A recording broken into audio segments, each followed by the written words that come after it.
They weren't famous. No headlines followed them. No cameras waited outside their homes. Most people would never recognize their names. But behind closed doors, inside secured labs, buried beneath layers of clearance, they were working on things that could change everything.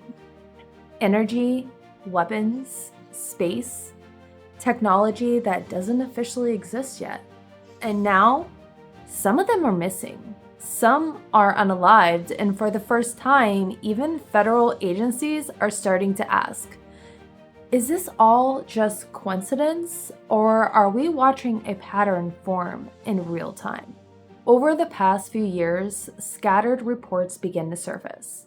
Individually, each case looks explainable. A disappearance here, an unexpected death there.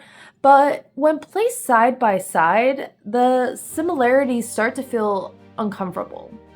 Highly educated individuals, careers tied to sensitive sectors, some with access to classified or restricted work. And in several cases, they vanished during ordinary moments. A walk, a hike, a quiet night at home, leaving behind keys, phones, wallets, as if they never planned to disappear at all.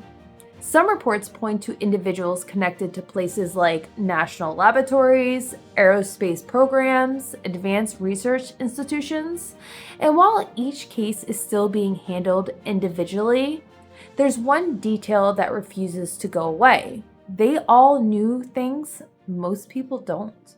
At some point, enough cases exist that they stop being ignored. According to multiple reports, federal agencies, including the Federal Bureau of Investigations, have reviewed several of these incidences, not as one confirmed case, but through something called link analysis. That means looking for overlap, connections, patterns that aren't obvious at first glance. Officials haven't confirmed a single narrative. They haven't said, yes, these are connected, but they also haven't said, no, they are not. In that gray area, that's where things start to feel uneasy because investigations like that don't happen without a reason. To understand why this matters, you have to understand who these people are. Scientists and researchers working in nuclear energy, aerospace systems, defense technology, advanced physics. They aren't just academics. They are gatekeepers of knowledge. And in some cases, they hold information that could shift global power, change energy dependence, or redefine military capability. In other words, they're not random targets. If someone wanted to slow progress, steal breakthroughs, or silence discoveries, these are exactly the people you would look at.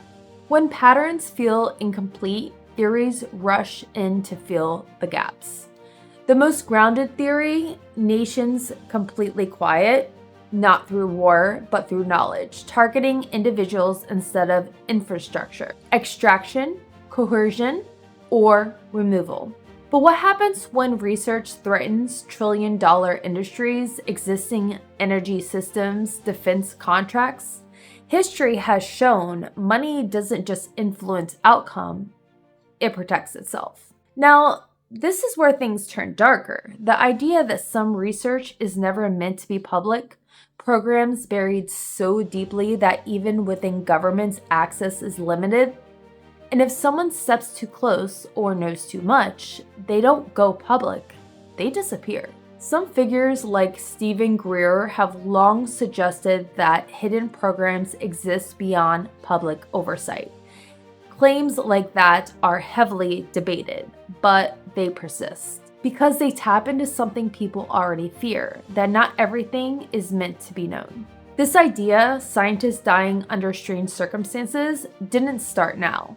In the 1980s, a number of researchers connected to the defense project in the UK died suddenly.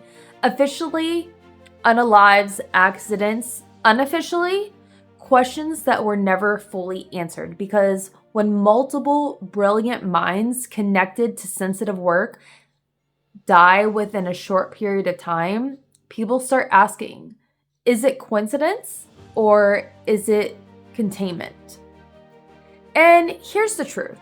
Right now, there's no confirmed statements tying all these cases together, no official declaration of coordinated threat, but there is something else: awareness, review, attention from agencies that don't usually look twice at coincidence. And then that leaves us here, in a place where nothing is confirmed, but nothing is fully dismissed.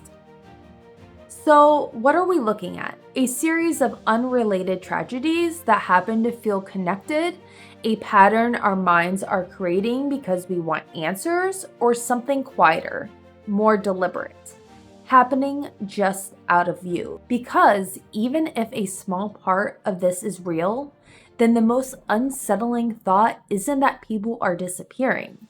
It's this: how many would have to disappear before we realized it wasn't random? Have a good day, guys. Bye.